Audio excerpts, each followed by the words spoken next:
no Salmo de Davi.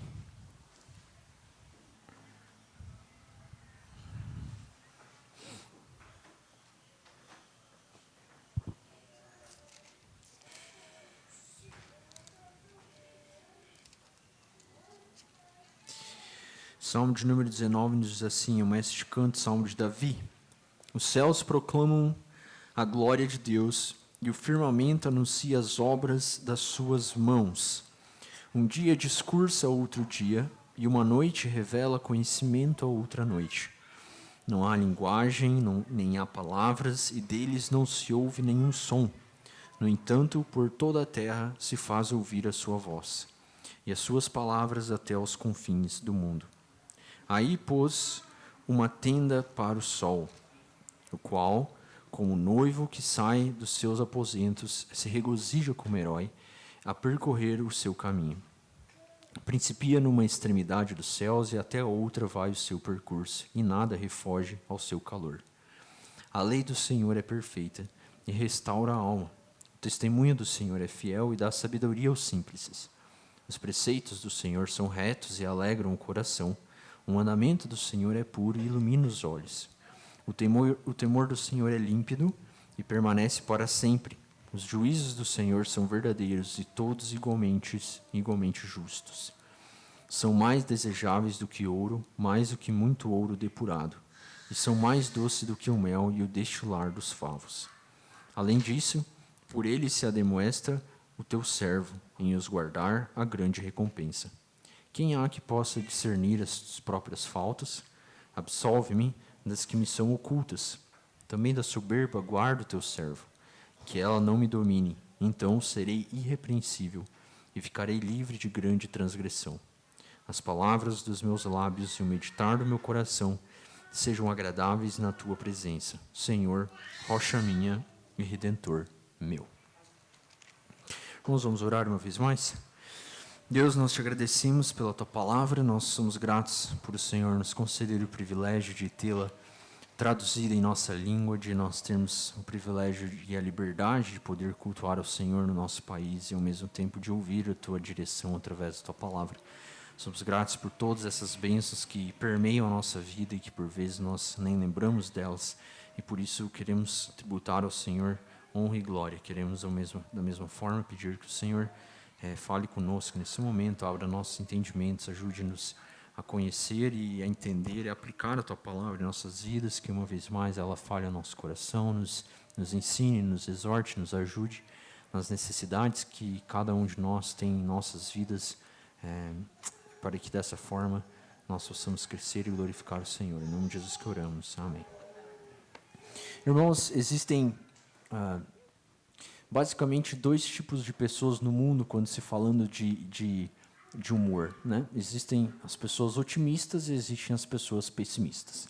E isso é algo que é meio natural de você, da tua personalidade. Você pode ser uma pessoa mais otimista, uma pessoa que tende a ver o mundo de uma forma mais otimista, achando que as coisas estão melhorando, e tem pessoas que tendem a ver naturalmente o mundo de uma forma mais pessimista, de olhar as coisas mais ruins e negativas, e o mundo sempre nos oferece uma oportunidade de nós vivermos os dois lados. Se você buscar as coisas boas, se você buscar frequentar ambientes ou ver coisas boas, naturalmente você tende a ser uma pessoa mais otimista, mas se você quiser também ficar acompanhando os noticiários, como está a guerra de Israel e Irã, e você quiser ficar vendo quantos roubos de celular existem em São Paulo por dia e quantas mortes acontecem diariamente em São Paulo, naturalmente você tende a ser uma pessoa mais pessimista. É claro que o mundo, a realidade no mundo nos mostra que nós não devemos ser não sábios, pessoas não sábias que queiram viver apenas de um lado. Nós precisamos aprender a saber e a conhecer e a entender os dois lados para ler a nossa realidade. É claro que nem tudo é um mar de rosas e a gente não pode ver o mundo dessa forma, porque não é assim. Mas também, se você ser uma pessoa só negativa, onde você só quer ver coisa ruim, eu acho muito difícil você ter muitos amigos, porque ninguém suporta ficar vendo notícia ruim em todo momento. Este salmo que nós lemos, ele é um salmo que ele nos chama e ele nos convida a contemplar a grandeza e a beleza de Deus nas coisas que ele fez. Por quê? Porque o pecado ele sujou a nossa visão e as grandes coisas ruins que acontecem no mundo são como consequência naturalmente do efeito do pecado na nossa vida. E por isso este salmo aqui, ele nos chama a nós limpar a nossa visão e a nós buscarmos esse encantamento por quem Deus é nas coisas por eles criadas. Então, eu naturalmente sou uma pessoa que gosto de estar no lado dos otimistas, que busco ser uma pessoa otimista e que busco ser uma pessoa que busca ver as coisas boas mesmo nas situações ruins. E este salmo, ele é um salmo que nos encoraja a fazer isso, a contemplar a beleza de Deus, a contemplar as maravilhas de Deus, mesmo no mundo caído, mesmo no mundo onde as coisas não são mil maravilhas, onde as coisas não funcionam sempre com as melhores coisas. Então, o que nós precisamos ter sobre os Salmos, informações importantes sobre os Salmos, para nós compreendermos? Como vocês sabem, os Salmos ele é uma coletânea de cânticos, da qual foram escritas por diversos autores, um deles foi Davi, da qual escreveu o Salmo de número 19, e alguns salmos que nós temos no primeiro livro. Salmos, ele é uma coletânea de cânticos dividida em 5 livros. Esse primeiro livro, talvez na tua Bíblia mostre assim, mas se você olhar lá no número 1, Salmos número 1, pelo menos na minha sim, talvez na sua também apareça a informação, tá livro 1, Salmos, do número 1 até o 41. Então, esse é o primeiro livro. Salmos, ele é uma coletânea de cânticos dividida em 5 livros, e o primeiro livro, que é do número 1 até o 41, ele é um chamado salmos de confrontação.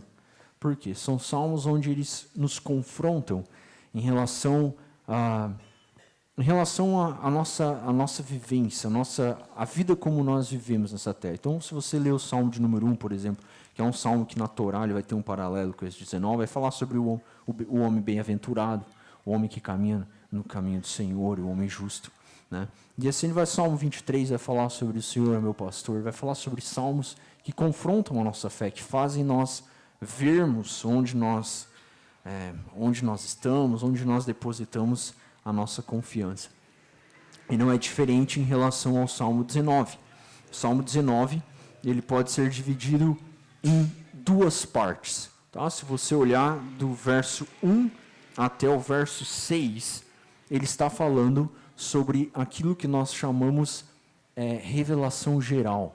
Tá? Revelação geral. O que é revelação geral? É a forma com que Deus ele se revela para nós nas coisas criadas. Então Deus criou um universo ao nosso redor, Deus criou pássaros, Deus criou montanhas, Deus criou pedras, Deus criou inúmeras coisas e dentre essas coisas, Deus ele se manifesta a nós. Deus ele nos chama a contemplar a beleza de quem Ele é nessas coisas. Nessas coisas. Quantas vezes você já tocou numa pedra ou já pegou uma rocha na mão, dizendo, quando você pega uma rocha, você está tocando indiretamente em Deus.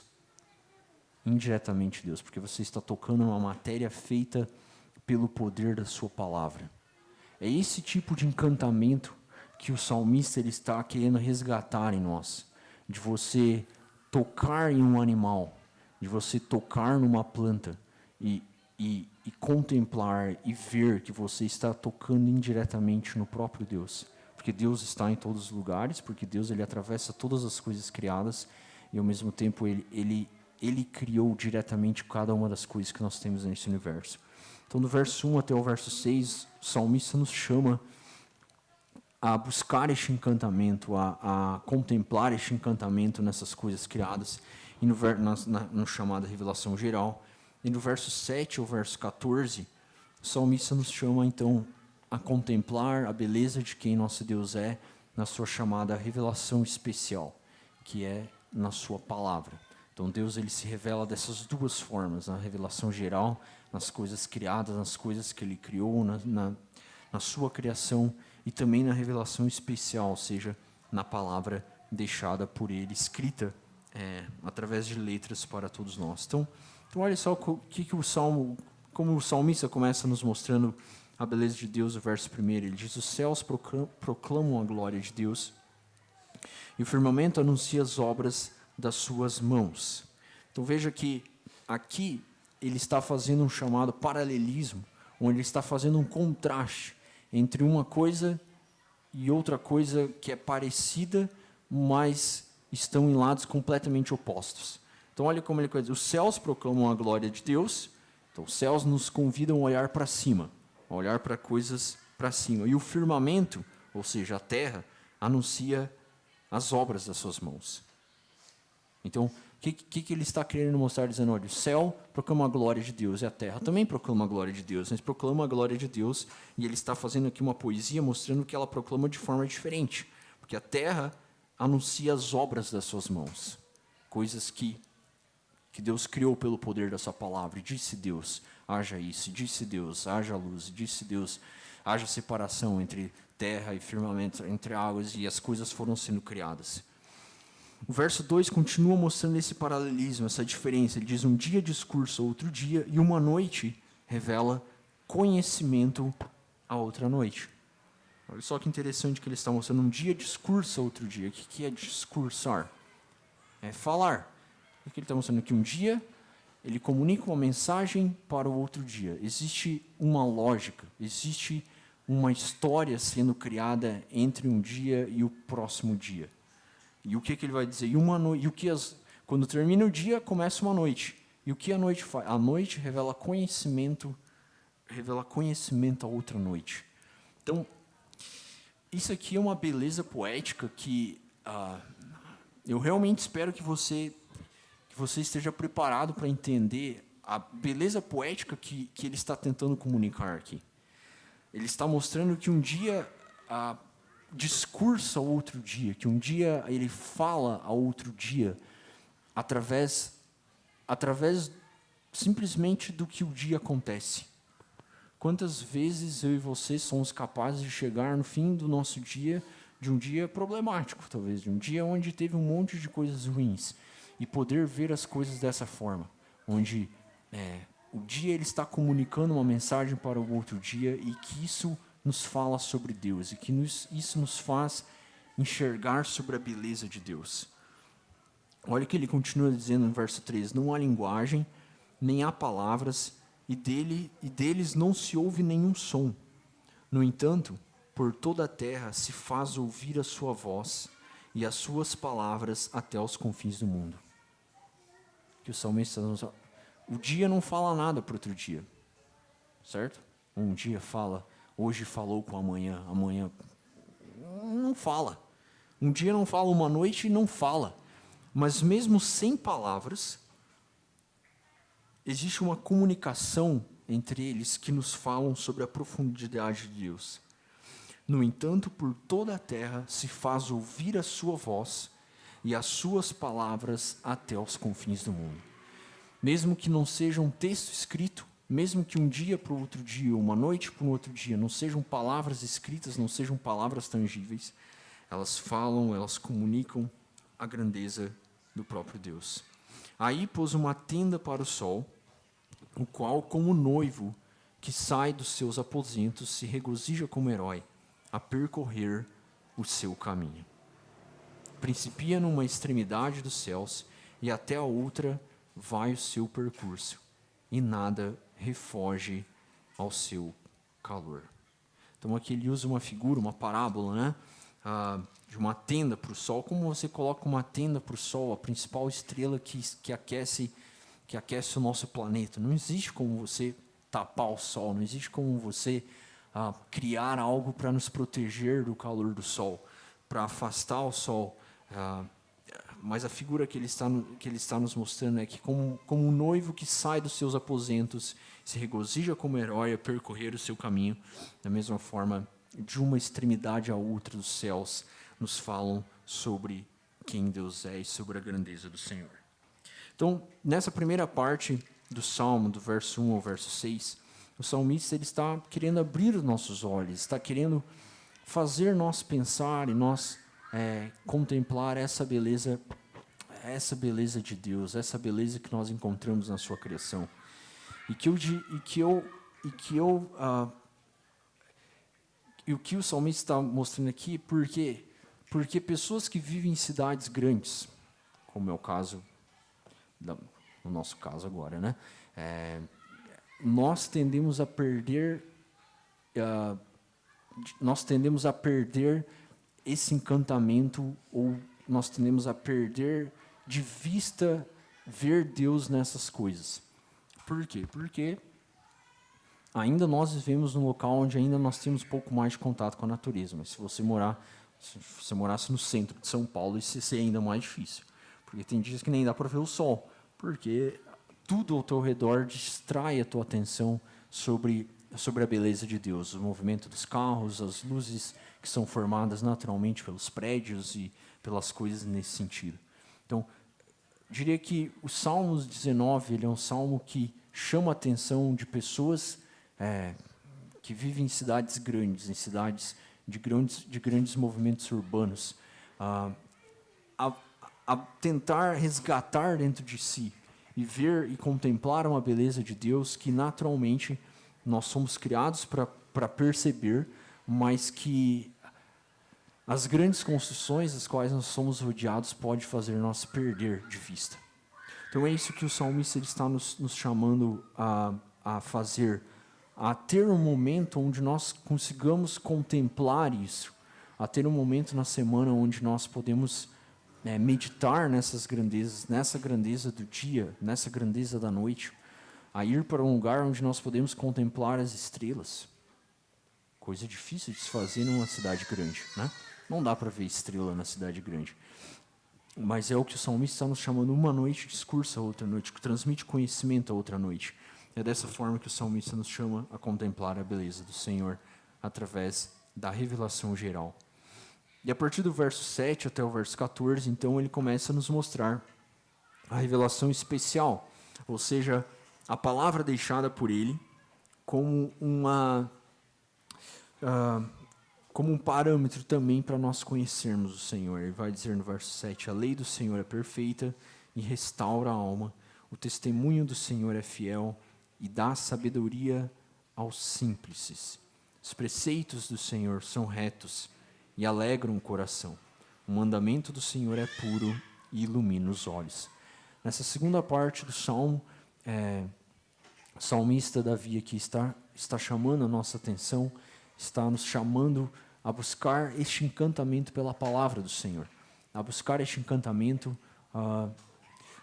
aprender a nos deleitarmos na palavra do Senhor, aprendermos a buscar na lei do Senhor. E veja que aqui quando Davi ele está escrevendo esse salmo, ele nem tinha a Bíblia completa como nós temos. Eu diria que para Davi, para as pessoas do Antigo Testamento, era muito mais difícil eles lerem as Escrituras, vamos dizer, do que para nós. Por quê? Porque eles só tinham uma lei. Quando Davi está falando aqui a lei do Senhor é perfeita, ele está falando a lei. Qual lei? O Pentateuco. Os primeiros 5 livros da Bíblia, que são difíceis por vezes, são chatos. Para nós, que não entendemos muitas vezes, porque é cheio de lei. Não pode fazer isso, pode fazer isso, pode fazer isso. Nós hoje estamos numa situação muito mais privilegiada. Por quê? Porque nós temos 66 livros, com muitas mais histórias, com muito mais conteúdo. Um livro perfeito, um livro completo, um livro fechado. Nós temos narrativas, nós temos profecias, nós temos poesia, nós temos direcionamento em todas as estruturas poéticas possíveis para nós nos contemplarmos, para nós contemplarmos a Deus, para nós nos encantarmos com o Senhor. Então, com certeza, o que Davi está comunicando aqui é algo que deveria fazer nós resgatar este encantamento pela palavra do Senhor. A lei do Senhor é perfeita, restaura a alma, o testemunho do Senhor é fiel e dá sabedoria aos simples. Uma das melhores coisas que uma pessoa ela pode adquirir, como Salomão ele vai nos mostrar no livro de Provérbios, é a sabedoria. porque a sabedoria pode nos dar coisas que outras coisas físicas dessa terra não nos dão. Você pode ter muito dinheiro, pode ser um baita de um estúpido. Se você não tiver sabedoria, não importa as coisas físicas que você conquista nessa terra. A Bíblia sempre nos chama a buscar a sabedoria primeiro, porque só uma pessoa sábia, ela vai saber usufruir de bens materiais, ela vai saber usufruir de bens materiais sem alternar as ordens. Porque se você conquista muitos bens materiais ou coisas nesse trabalho, nesse sentido, e você não adquire sabedoria, é muito fácil você inverter a ordem das coisas, é muito fácil você perder coisas importantes na tua vida por causa de outros objetivos errados. Eu comentava com o meu irmão, por exemplo, Pep Guardiola, né, técnico do Manchester City. Eles tiveram uma temporada horrível. Estou comentando com o Eduardo, acho até, né? Eles tiveram uma temporada horrível esse ano, não ganharam absolutamente nada. Eles que estavam acostumados a ganhar tudo, todo ano, sempre ganhavam alguma coisa, às vezes ganharam tudo que tinha para ganhar no campeonato europeu, na Europa, e esse ano eles não ganharam nada. E a explicação que eu acho que é o que aconteceu é porque o Pep Guardiola se separou no início do ano, no fim do ano. Né? Ele já está um bom tempo no Manchester City e a esposa dele não queria mais que eles permanecessem na Inglaterra e achou que o tempo já tinha dado. E aí ele renovou o contrato com o Manchester City. Eles já estavam 30 anos juntos. E aí eles se separaram. Então, isso demonstra, claro, não importa o quão forte seja, um técnico como o Pep Guardiola certamente é um cara extremamente forte, inteligente, preparado para muitas coisas na vida. Mas não existe cara forte o suficiente para fazer você superar a dor de uma perca de uma instituição importante que Deus criou, que é a família. E isso demonstra como a ganância do homem, ou como o dinheiro, como os objetivos pessoais de uma pessoa muito inteligente, como o Pep Guardiola, pode fazer você sobrepor coisas mais importantes na tua vida, como a tua família. Então, ele abriu mão de algo importante, e para mim isso resultou, tanto que nos comentários na internet são esses, né? O que precisava para o campeonato inglês voltar a ser competitivo era uma mulher na vida do Pep Guardiola, porque realmente tudo ao redor dele foi afetado por uma perca familiar. Então, isso demonstra uma falta de sabedoria, onde você inverte, onde você começa a inverter a lógica das coisas da vida por outros objetivos. E essa sabedoria é o que o salmista está nos dizendo aqui, essa sabedoria de nós priorizarmos as coisas certas e tomarmos as decisões certas e importantes da nossa vida nos momentos certos, para nós não perdermos coisas importantes que o Senhor nos deu. Nós adquirimos essa sabedoria através da palavra dele. Através da palavra dele. Ele continua dizendo no verso 9: o temor do Senhor é límpido e permanece para sempre. Os juízos do Senhor são verdadeiros e todos igualmente justos. O temor do Senhor, ele é produzido no nosso coração somente através da leitura da palavra do Senhor. Então, uma criança, ela nunca vai aprender a amar a Deus, ela nunca vai aprender a amar as coisas importantes da vida se a palavra de Deus não for lida para ela, ou se ela não aprender a ler por si mesma. Aprender a vida com o Senhor é como aprender qualquer coisa na vida. Se você aprender a andar de bicicleta e você andar de bicicleta a tua vida inteira, isso vai ser algo óbvio na tua vida. Se você jogar bola desde pequeno e sempre praticar, a tendência é você ser um grande jogador, ou pelo menos você jogar bem. Né? Você não ser o cara da pelada que é o último a ser escolhido. É só você jogar constantemente, praticar. Tudo na vida, assim, a palavra de Deus é a mesma coisa. Se uma criança ela lê ou ela ouve a palavra de Deus constantemente, a tendência é isso ser óbvio para ela. Como é óbvio você andar de bicicleta, como é óbvio você dirigir o teu carro, como é óbvio você falar. E esse temor do Senhor é produzido a partir da palavra dele. No verso 10 ele continua dizendo: são mais desejáveis do que o ouro, mais do que muito ouro depurado, e são mais doces do que o mel e o destilar dos favos. Além disso, por eles pela palavra do Senhor. Se ademoesta o teu servo, e em os guardar a grande recompensa. Quem há que possa discernir as próprias faltas? Absolve-me das que me são ocultas. Também da soberba guardo teu servo, que ela não me domine. Então serei irrepreensível e ficarei livre de grande transgressão. As palavras dos meus lábios e o meditar do meu coração sejam agradáveis na tua presença, Senhor, rocha minha e redentor meu. O salmista nos chama a buscar essa sabedoria, a buscar essas verdades que são mais desejáveis do que ouro, que são mais doces do que o mel na palavra do Senhor. Buscar isso, contemplando o Senhor através dessa palavra.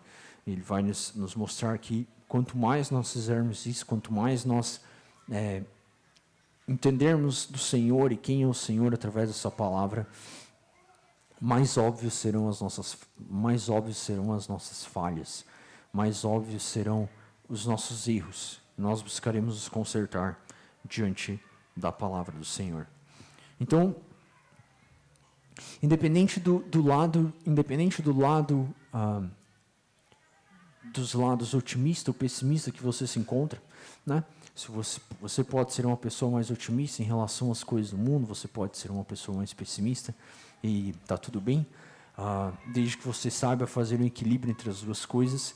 Independente disso, o Salmo ele nos chama, todos nós, a buscarmos centralizar o nosso otimismo, o nosso pessimismo, contemplando a grandeza de Deus, contemplando as belezas criadas pelo próprio Criador, na sua criação, naquilo como ele se manifesta no mundo e na sua palavra. Então, talvez a tua semana tenha sido uma semana um pouco mais pessimista, né? Talvez a tua semana tenha sido uma semana mais atribulada, problemas familiares, problemas no trabalho, enfim, problema de tudo que é tipo. Eu te encorajo a buscar um encantamento através desse conselho que o salmista nos dá. Através da semana que se inicia, busque fazer diferente. Se a tua semana talvez não foi uma semana tão ótima, tão otimista, tão boa, quem sabe nessa semana, se você buscar esse encantamento nas coisas do Senhor, nas coisas criadas do Senhor, ou na sua palavra, domingo que vem a tua semana pode ter sido diferente. Ou ao mesmo tempo, se você já teve uma semana otimista, ou já teve uma semana muito boa, muito positiva, onde para você alcançou tudo o que você gostaria, ou né, uma semana tranquila, o mesmo conselho serve, porque conquistar coisas ou alcançar coisas não significa você estar caminhando na direção certa. Pep Guardiola é um exemplo disso. Você pode conquistar muitas coisas e perder algo, e coisas importantes. Por quê? Porque você não está buscando sabedoria, porque você não está agindo com sabedoria. Conquistas não é sinônimos de vitória sempre, por mais que essas coisas possam parecer contraditórias. Conquistar tudo não significa você ser vitorioso nas coisas que realmente importam. E por isso, todos nós, tanto pessoas otimistas quanto pessoas pessimistas, nós somos chamados a centralizar os nossos desejos, a centralizar as nossas vontades naquilo que o salmista nos encoraja a fazer aqui, contemplando a beleza do Senhor, que Ele é na sua criação, e contemplando o Senhor na beleza da sua palavra. E que Deus nos abençoe. Vamos orar? Senhor, nós te agradecemos pela tua palavra, nós somos gratos porque o Senhor sempre nos direciona, o Senhor sempre nos encoraja através da tua palavra, especialmente nessa noite, através deste salmo. E eu peço que o Senhor nos ajude a conseguirmos fazer uma análise pessoal de onde nós estamos, de como nós caminhamos ao longo dessa semana, e de como nós podemos caminhar ao longo dessa semana, de como nós podemos viver à luz da tua palavra, como o Senhor nos mostra nesse salmo. Que nós consigamos alinhar nossos problemas, nossas dificuldades, com a sabedoria que nós encontramos no Senhor, seja na tua revelação geral, seja na forma como o Senhor se manifesta no mundo, seja através da Tua palavra, para que dessa forma o Senhor seja cada vez mais e mais glorificado na nossa vida, nos nossos relacionamentos, nas nossas famílias, nos nossos trabalhos, nos nossos negócios, nas diferentes formas que nós vivemos este mundo. Em nome de Cristo que nós oramos. Amém.